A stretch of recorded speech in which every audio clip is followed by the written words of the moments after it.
Two more questions, and then we'll go to final statements. We're really proud in Ward 3 of the new Marcy Library. It's a beautiful building. It's got great programs. What do you feel is the value of a strong, well-funded, well-staffed library in the community?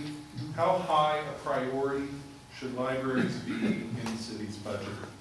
Mike, you get to go first. You know, I was asked this question by numerous people in the ward, and they would like to see something done once and for all with our libraries, and I'm all for it. You know, before we voted on Measure A, I was in a hold-back mentality because I like to be fiscally responsible and make sure that we don't spend money we don't have. We should live within our means as a city. We should not overextend ourselves. The bad times always come, and we're always being caught where we've spent too much money and we've not saved enough back for the tough times to get through those valleys. So to me, it's very important to make that decision on what we're going to do with the library. We've got issues of, you know, the homeless that are camping out there. They're doing things unmentionable in our library foyer and other little areas around the library. We've got a huge parking problem there. You know, we've done a great job with Marcy, but as far as downtown, we need to resolve that and figure out what we're going to do, and this time stick to it. Not keep kicking the can down the road. We need to fix it. But we do need to look at our library. We need to assess the people that are using it and what types of things are of interest. And we also need to partner with our business community on helping to fund it and make it good. Well, there was a famous philosopher one time that said you could tell a lot about a community by how it treats their libraries and their graveyards. And I think that's really true. We have some wonderful libraries. Marcy is one. If you haven't been there in a long time, you ought to go when the kids are reading. I was there not too long ago. There was about 40 young children under the age of 5 with their mothers and parents.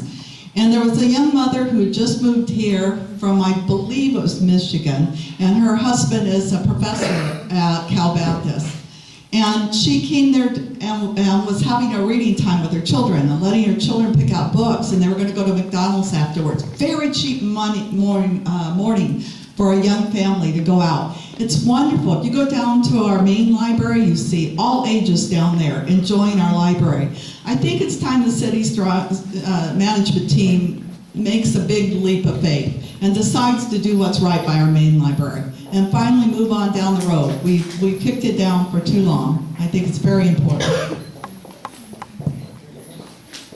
And I've supported our library with our fundraisers. We were at Dutton a while back, and Busy Bee was there. Busy Bee, I think, is floating around in here someplace, but we won't reveal her identity. But it's very, very important. I was very privileged to be at a couple of the schools in Ward 3 way early in this campaign. I got in back in November, so I've been involved in this campaign for quite some time. We're coming up on a year. And I'll tell you, it was a privilege to be able to be a part of Read Across America, and our kids absolutely loved it, and I can't wait to go back. And I visited the library numerous times when the game truck was out there. Our teens are very, very involved with that. It's great, and they really enjoy it. So I want to be immersed in our library. It's very, very important to me.